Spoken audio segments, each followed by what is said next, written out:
Luego si queréis, nos van a del grupo. Sí, vamos, es que yo... Y además, el libro está aquí, yo cogí el libro de... Claro, sí se suele llevar bastante el autor este, sí. Que es Faciolince, ¿no? O algo así. Héctor Abad. No. Sí, algo así. Bueno, vamos a empezar ya, que ya sí es una hora prudente. Luego, si se quieren ir metiendo... Sí, dime. Hay 20, sí, hay 20 y tantos realmente, pero sí, no vienen tanto.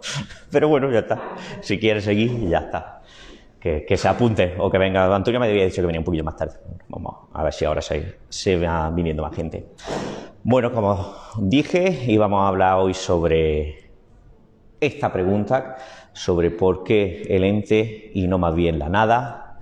Si os dais cuenta, las últimas sesiones hemos estado hablando obviamente de Sócrates y Platón, la anterior fue de Heidegger, y hay un punto conexo en común entre todos estos autores, ¿no? Que al final es el ente, ¿no? Hemos estado hablando al final del ser, hemos estado hablando de metafísica, ¿no? De intentar analizar el ser, de intentar analizar la esencia de la cosa, de intentar analizar, en palabras de Aristóteles, el ente en tanto que ente. ¿Vale? Y ahora vamos a analizar el segundo concepto de esta oración, que originariamente es de Leibniz. ¿Por qué más bien el ente y no más bien la nada? ¿Por qué el ente y no más bien la nada? Vamos a analizar el segundo concepto importante de la oración. Vamos a pasar del ente, vamos a pasar del ser, a hablar de la nada. Y de, obviamente, el sistema que lo representa, que es el nihilismo.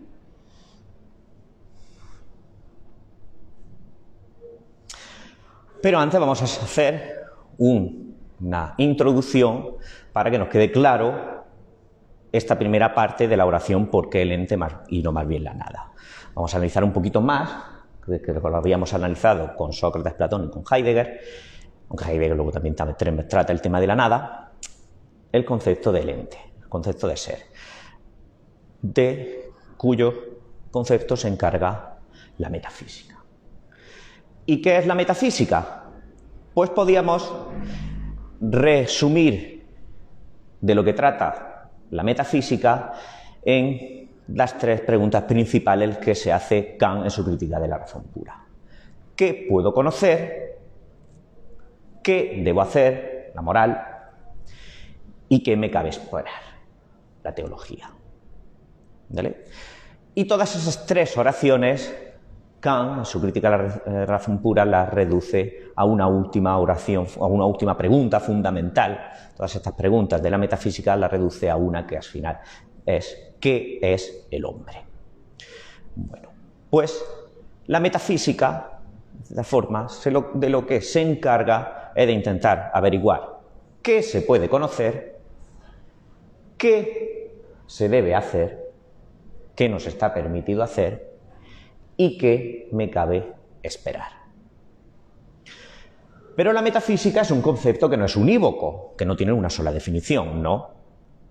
Tiene varias definiciones que vamos a ver ahora mismo.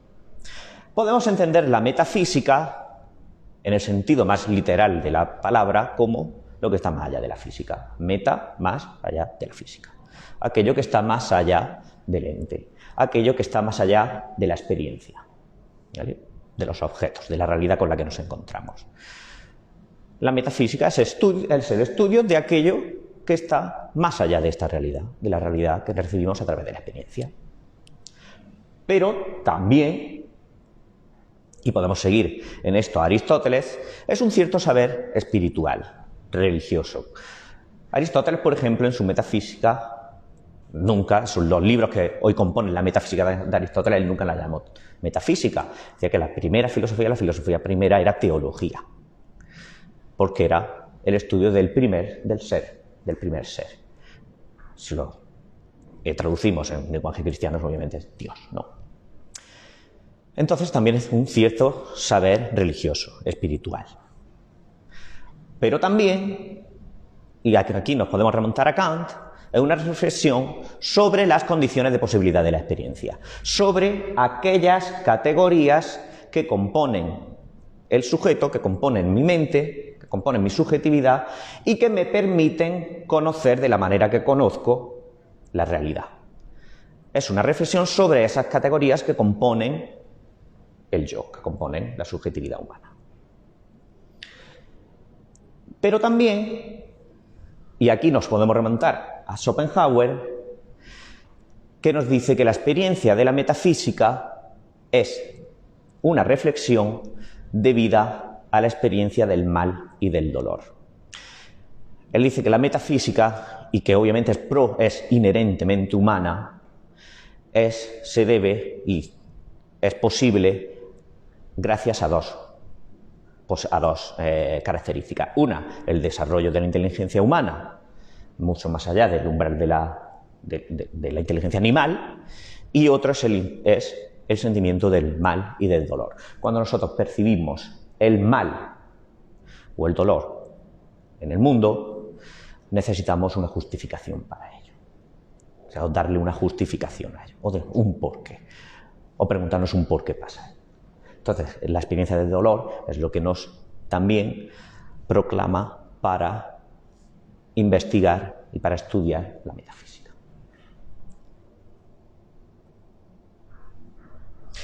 Entonces, tenemos que el objeto de la metafísica básicamente se puede dividir en dos conceptos. Uno, la ontología, el estudio del ser, el estudio acerca del ser, el estudio acerca del ente en tanto que ente, de la esencia, de aquello que está como esencia en las cosas, y un estudio teológico acerca del ser primero, acerca de lo que podríamos conocer como Dios, ¿no? Es el estudio también sobre el ser primero, ¿vale? Y hasta en el siglo XVII, con el idealismo alemán, esta idea de metafísica amplía su ámbito y viene a considerar también lo que hemos hablado antes. Es la ciencia, viene a considerarse desde el idealismo alemán, desde Wolff, Baumgarten y Kant, la ciencia que estudia, que contiene los primeros principios del conocimiento humano, que estudia las categorías que componen nuestra subjetividad y que permiten que nosotros conozcamos de la forma en la que conocemos la realidad exterior. ¿Vale? Y como me he dicho anteriormente, Schopenhauer, sobre la necesidad metafísica del hombre, él dice, y que por eso obviamente es inherentemente humana la pregunta de la metafísica, debida porque el desarrollo de la inteligencia por encima del umbral estrictamente animal y a través de la experiencia del sufrimiento, como hemos dicho. Bueno, pero ¿qué justificación tiene la metafísica? ¿Por qué justificamos y por qué hay que hacer un estudio acerca del ser? En esta parte vamos a utilizar a Kant, sobre todo, que nos dice que los conocimientos de los que trata la metafísica, de ser alcanzables por el hombre, si fueran alcanzables, serían los últimos a los que éste renunciaría. Es decir, aquello de lo que se encarga la metafísica, la pregunta por el ser, la pregunta por el sentido, la pregunta por el ser último, de ser alcanzables, sería imposible que el hombre renunciara a ellos, porque son las preguntas fundamentales que se puede hacer el hombre y que son inherentemente humanas. Por eso nunca puede desprenderse de esas preguntas, de la pregunta por el ser, de la pregunta por el sentido. Respecto del resto de disciplinas, nos dice Kant, ella es más antigua que todas las demás y seguiría existiendo aunque éstas desaparecieran totalmente en el abismo de una barbarie que lo aniquilara todo. Claro, al ser las preguntas fundamentales que se puede hacer el ser humano, aunque todo desapareciera, el ser humano seguiría haciéndose esas mismas preguntas. Y Kant la compara aquí como una amada de la que uno no puede desprenderse jamás, ¿no? Algo muy relacionado con realmente la definición etimológica de la palabra filosofía, que es amor a la sabiduría. Es un amor que el hombre siempre va a tener. Un cierto amor hacia el conocimiento de las preguntas fundamentales de la vida. La pregunta por el ser, la pregunta por el sentido. La metafísica, por supuesto, por ello mismo, es algo profunda e intrínsecamente humano, porque tiene que ver con el hombre y con su destino, porque sus preguntas son las preguntas esenciales de la vida. Preguntas que se pueden resumir en la pregunta por el sentido y la pregunta por el ser, que ya comienza con Platón y con Aristóteles, con Sócrates y Platón y con Aristóteles, que realmente empieza con Parménides ya, la pregunta por el ser. ¿Vale? Pero ocurre una cosa en la actualidad. Y aquí retomamos, esto es un lamento de Hécuba, de la tragedia de Eurípides. Si no conoces Hécuba, que era una poderosa reina, es traicionada por la persona de más confianza de ella, y al final es desterrada a la miseria, ¿no? Y Hécuba lanza este lamento. Hasta hace poco, la mayor de todas, poderosa entre tantos yernos e hijos, y ahora soy desterrada como una miserable. ¿Por qué utiliza esto Kant en la crítica de la razón pura al comienzo para hablar de metafísica?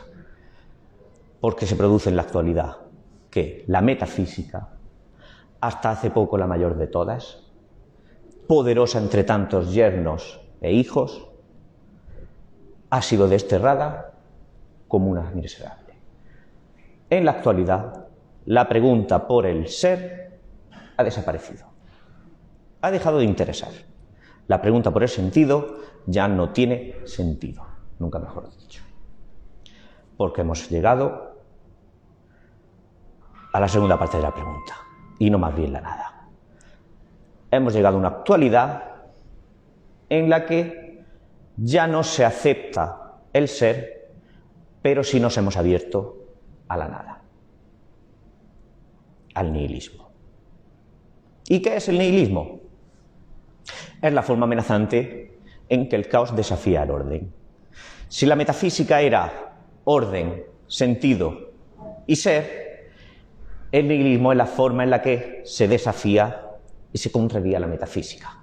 En vez de orden es el caos, en vez del sentido es el absurdo, en vez del ser se acepta la nada. ¿Y de dónde parte el nihilismo? De una concepción fundamental: la vida no vale nada. No hay nada en la vida que merezca la pena ser vivido. Se acepta el nihilismo a través de este concepto, concepto que introduce Nietzsche, sobre todo, con respecto al nihilismo. Como la vida no vale nada, se acepta una nada absoluta, que veremos más adelante cuando analicemos un poquito más a Nietzsche, que lo vamos a ver.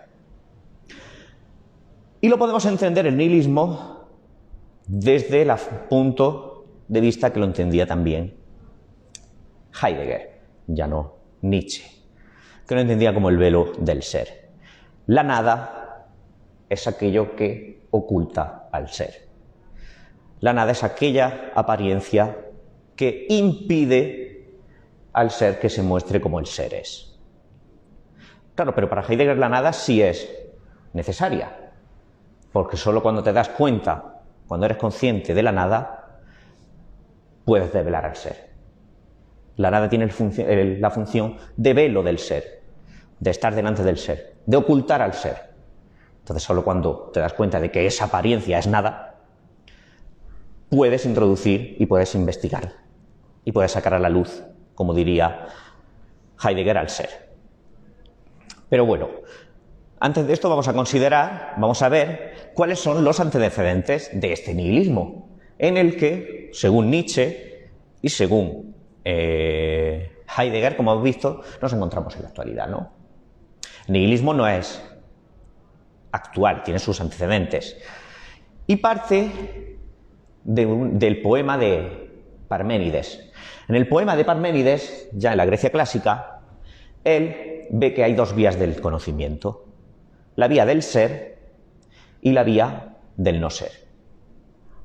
Pero inmediatamente al hacer esta distinción entre vía del ser y no ser, prohíbe la vía del no ser, Parménides. Dice que la única posible es la vía del ser, porque la vía del no ser, si nos adentramos en la investigación de la vía del no ser, llegaríamos a conclusiones, a aporías, y a conclusiones contradictorias entre sí. ¿Vale? Entonces, ya en su poema prohíbe directamente aceptar la vía del no ser, la vía de la nada, y solo permite que se haga una investigación metafísica a través del estudio del ser. Opción que van a retomar y que van a coger, obviamente, Platón. Platón coge a Parménides y estudia sobre el ser y deja a un lado la nada, porque es un camino intransitable. Pero hay un discípulo de Parménides, y que conoceréis seguramente, Zenón, con las aporías de Zenón, Aquiles y la tortuga y todo esto, que desobedeciendo las órdenes de su maestro, de Parménides, o los consejos de Parménides, intenta y opta por investigar o por adentrarse en la vía del no ser. Y llega a lo que ya había dicho Parménides, a aporías, a contradicciones. Y Zenón nos viene ya diciendo, muy propiamente nihilista, que todo objeto existe y no existe al mismo tiempo. Es decir, todo es una nada absoluta, todo existe y no existe al mismo tiempo. Esto, si lo pasamos a la actualidad, tiene cierto aire de las nuevas teorías científicas. Por supuesto, voy a poner el ejemplo del gato de Schrödinger, no sé si lo conocéis, pero el gato de Schrödinger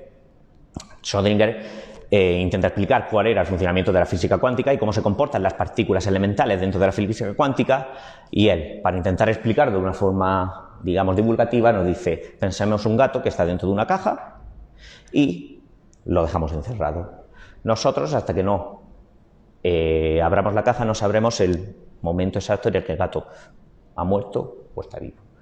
Es decir, el gato, hasta que nosotros no tomamos acción y abrimos la caja, no sabemos si el gato está muerto o está vivo. Es decir, el gato se encuentra en un estado de vivo o de muerte, de vida o de muerte. Puede estar en los dos estados. Y eso lo utilizaba para explicar cómo se encontraban las partículas elementales en el universo. Es decir, hasta que el hombre no participa en las partículas elementales, las partículas se pueden encontrar en distintos estados que nosotros desconocemos. Solo con la participación del hombre ya la partícula adquiere un estado determinado. ¿Vale? Pues esto es muy parecido, ¿no?, a lo que decía Zenón. No, todo objeto existe y no existe al mismo tiempo. No.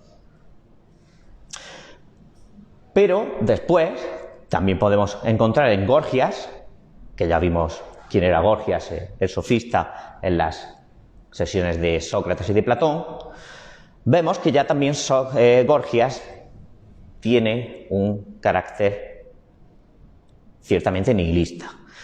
Y una de sus mayores afirmaciones es: nada existe, si existiera sería incognoscible y si pudiera conocerse no podría comunicarse. Es decir, acepta un nihilismo radical. Nada existe, pero aunque existiera no podríamos conocerlo, pero incluso aunque pudiéramos conocerlo no podríamos comunicarlo. Es un nihilismo radical. Pero si seguimos avanzando en el tiempo, también encontramos nihilismo en la mística cristiana, en el maestro Eckhart, por ejemplo. El maestro Eckhart divide o distingue entre Dios y la esencia de Dios, que es lo que llaman divinidad. Y él equipara la divinidad, la esencia de Dios, a la nada absoluta. Porque es el lugar, el espacio, donde todos los modos de ser son trascendidos. Pero no solo el modo de ser de los objetos o de nosotros, sino incluso el modo de ser de Dios en sí.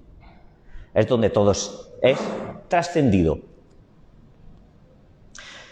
Y utiliza la oración de San Agustín cuando nos dice que cuando San Pablo ve la nada, entonces ve a Dios. Es decir, cuando nos hemos desprendido de todas las categorías que gobiernan nuestra mente, que gobiernan el mundo y por lo que nosotros conocemos, cuando nos desprendemos de todo eso, cuando alcanzamos la nada, en ese momento es cuando vemos a Dios. La mística cristiana ya tiene mucho de nihilista. La verdad deja de ser al ser a partir de la nada, es decir, solo cuando se alcanza esa nada, el ser aparece. Entonces entendemos al ser de la mística cristiana desde la nada. Una nada que puede ser entendida como libertad. Cuando hablamos de nada, hablamos de una libertad absoluta. Si recordamos a Sartre y el existencialismo, cuando decía que el hombre está arrojado al mundo como libertad pura y que eso es lo que le produce angustia al hombre, es eso, es sentirse que no hay nada que lo sostenga, que hay una nada absoluta y que es libre para luego construirse su vida, ¿no?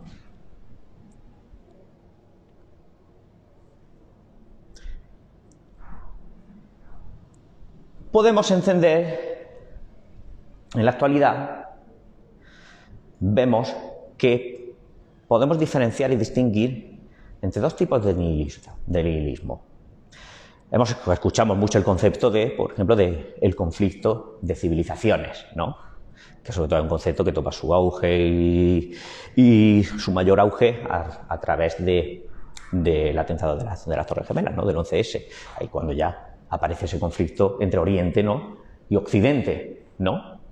Entre dos sociedades, entre dos culturas que son totalmente contradictorias entre sí, pero con una curiosidad, que las dos se tachan mutuamente de lo mismo, de ser nihilistas. Desde el punto de vista del fanático religioso, la sociedad occidental es nihilista porque, obviamente, ha aceptado una vida única y expresamente dedicada al progreso, dedicada al mercado, y se ha olvidado de la realidad de la vida, que es ese más allá, que acepta el fanático religioso, ¿no? Hemos aceptado, o se ha aceptado una idea de progreso que, en definitiva, tiene mucho de progreso, pero es como diría Nietzsche, es un lisiado al revés. Algo que tiene muy poco de todo y demasiado de una sola cosa. Es decir, es una idea de progreso que solo tiene demasiado de progreso tecnológico, pero tiene muy poco de todo más que lo demás progreso. Muy poco de progreso moral, muy poco de progreso social, muy poco de progreso político, ¿no? Y es una idea que provoca una cultura de explotación y consumo donde el tal mismo ser humano se puede considerar como un objeto de mercado, ¿no? Como un objeto a vender. Bueno, pues esto es una forma de aceptar o de llamar nihilista a la sociedad occidental. Pero la sociedad occidental, asimismo, llama nihilista al fanático religioso. ¿Por qué? Porque obviamente considera que los valores de la vida no son absolutamente nada, el fanático religioso, porque solo acepta una vida más allá. Se ha inventado una vida más allá, nos diría Nietzsche, más allá de la realidad, denigrando y haciendo decadente la vida de la experiencia, la vida real, ¿vale? Bueno, Adrián, como hemos visto, la metafísica veíamos que tenía distintas definiciones, ¿no? Porque no es un término unívoco. Al nihilismo le pasa lo mismo. No es un término unívoco. Se puede decir de distintas formas y tiene distintas definiciones.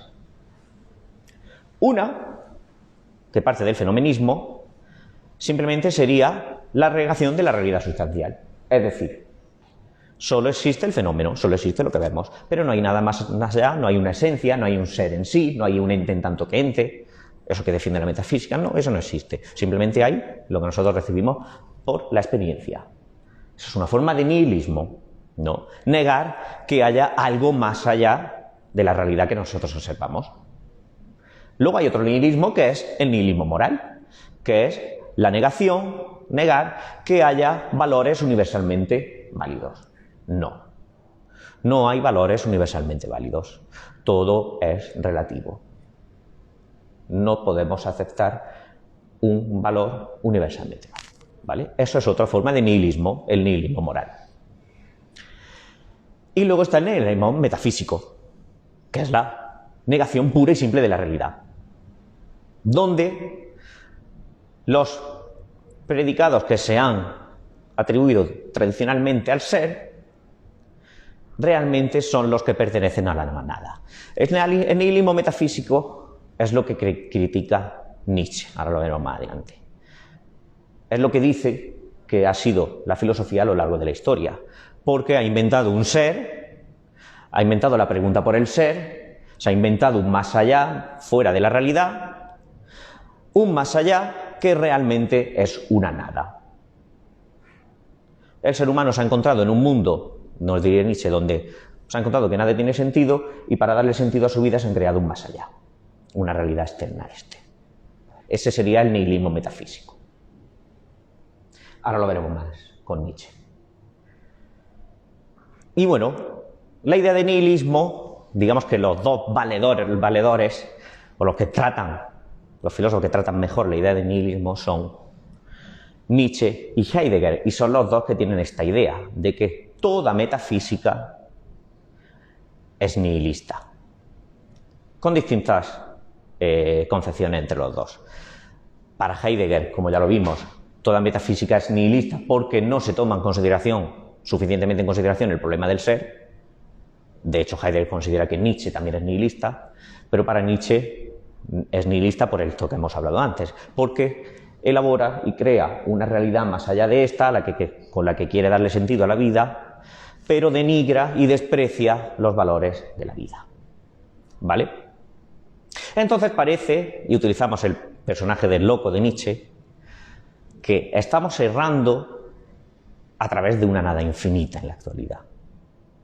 Hemos borrado la idea de metafísica, la idea de ser, y parece que hemos abrazado y aceptado, más que la pregunta por el ser, la pregunta por la nada. Hemos invertido la pregunta con la que habíamos empezado. ¿Por qué el ente y no más bien la nada? Ahora ya no tiene sentido esa pregunta, porque ya en el ente no se cree, ya en el ser no se cree, ya se cree en la nada. Estamos en una época nihilista, como nos dice Nietzsche, una época en la que ya nada tiene sentido y en la que no se cree en nada. Por lo tanto, lo que hay que hacer ahora es invertir la pregunta y hacernos la pregunta, ¿por qué la nada? ¿Por qué hemos aceptado la nada de esta forma y no más bien el ser? Se invierte totalmente la pregunta, que comenzó con la metafísica. Antes era ¿por qué el ser? Y no más bien la nada, porque se aceptaba el ser, pero ahora en un mundo nihilista se debe invertir la pregunta. ¿Por qué la nada? ¿Por qué aceptamos la nada, el nihilismo, y no más bien el ser? ¿Y qué es el nihilismo?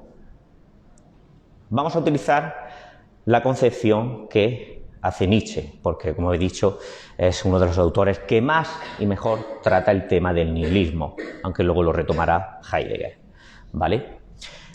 En su Genealogía de la Moral, en su obra Genealogía de la Moral, Nietzsche nos dice que la esencia del ser humano, la esencia misma del ser humano, es que, antes que nada, es nihilista. El ser humano, antes que nada, es nihilista.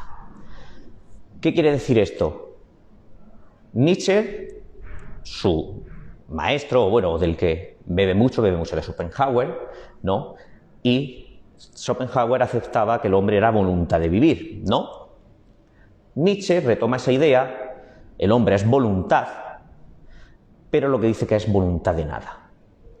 El hombre, ante todo, es voluntad, es decir, el hombre, ante todo, quiere, es voluntad.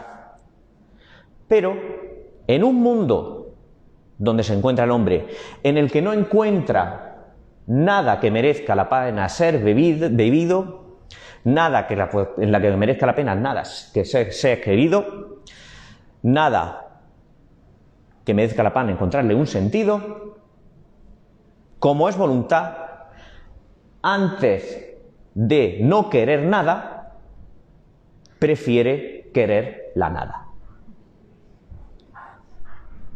El hombre es tanto voluntad que, aunque no encuentre nada para ser querido dentro de la realidad, antes que no querer nada, prefiere querer la nada. ¿Y qué es lo que hace? Inventarse un más allá, nos dirá Nietzsche. Inventarse un más allá, nos dirá Nietzsche. Un más allá donde se pueda creer algo. ¿Vale? Se quita una vida, se crea una vida más allá, una vida que pueda merecer ser querida.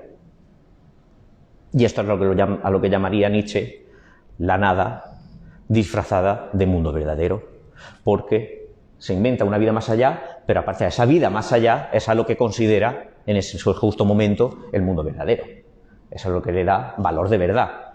Por lo tanto, este mundo adquiere un valor de nada, al final. Por eso es nihilista para Nietzsche, porque al final los valores de la realidad de la experiencia, la realidad en la que nos encontramos, le está dando el valor de nada, en por de otro mundo más allá, que se convierte en ese mundo verdadero. ¿Y esto dónde tiene su comienzo? Pues en Sócrates y Platón, sobre todo. Sócrates y Platón es el que crea, son los que crean, sobre todo Platón, ese mundo de las ideas, ¿no? Ese mundo inteligible, ese mundo verdadero que él llama. Y el mundo en el que nos encontramos, él lo llama mundo de la apariencia, el mundo sensible. Pero el mundo verdadero es aquel en el que está más allá y en el que solo se encuentran las ideas, las esencias, ¿no? Si vemos, Platón, en su academia, había una esquela en la puerta que ponía: no entre aquí quien no sepa matemáticas. Es decir, el único acceso que se tenía hacia ese mundo verdadero de Platón era a través de las matemáticas, a través de la geometría. Y es lo que iba a posibilitar el acceso a ese mundo y el acceso al mundo de las ideas, ¿vale? Hoy, ¿cuál sería ese mundo, qué sería necesario o ese acceso a través de qué lo haríamos hoy en día, ese acceso al mundo verdadero? ¿Qué cumpliría el papel de las matemáticas hoy en día? Pues bueno, más o menos la ciencia, ¿no? La física. Hoy entendemos que el acceso al mundo verdadero, a la composición de las cosas, pues es a través de la física, de la mecánica cuántica, de las nuevas teorías, tal, ¿no? Pues bueno, para Platón, el acceso a ese mundo verdadero, a ese más allá, pues eran las matemáticas, ese mundo de las ideas. Pero era un mundo que todavía era accesible en esta vida, a través del conocimiento, ¿vale? Obviamente, este es el comienzo de lo que Nietzsche llama la historia de un error, que es la historia del nihilismo, que es la historia de la metafísica. Para Nietzsche, la historia de la filosofía. Este es el punto 1. Él lo divide en 6 puntos, esa historia de un error. Es decir, que cada vez va a peor. Con la introducción no vamos a analizarlo mucho más, solo quería que vierais esta introducción, pero luego, obviamente, el nihilismo irá en aumento con la introducción del cristianismo, y hasta el final, el último punto que considera Nietzsche sería el peor de todos los cristianos, que es el cristiano protestante para él. Y el criminal de todos los criminales, que él lo llama, que sería Kant. Kant, para Nietzsche, es el criminal de todos los criminales. Aquel cristiano protestante que ha eliminado, que ha desvalorizado cualquier objeto de la vida.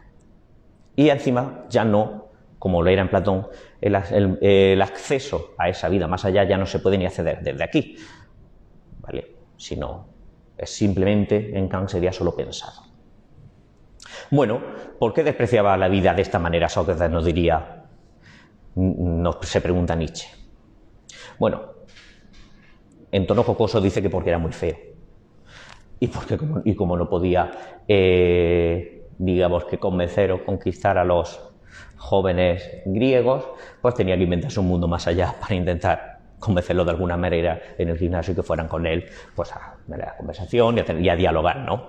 Pero bueno, en cierta forma lo que nos dice Nietzsche es que hay un resentimiento hacia la vida, hacia los valores de la vida por parte de Sócrates y contra la vida, lo que le hace que quiera tomar venganza contra ella. ¿De qué forma? Desvalorizando todo lo que pertenece a esta vida y creando un más allá como el que crea, como ese mundo de las ideas que crea Platón. Y hasta aquí la sesión de hoy. Dejo unas preguntas, por si queréis empezar con estas preguntas o como queráis.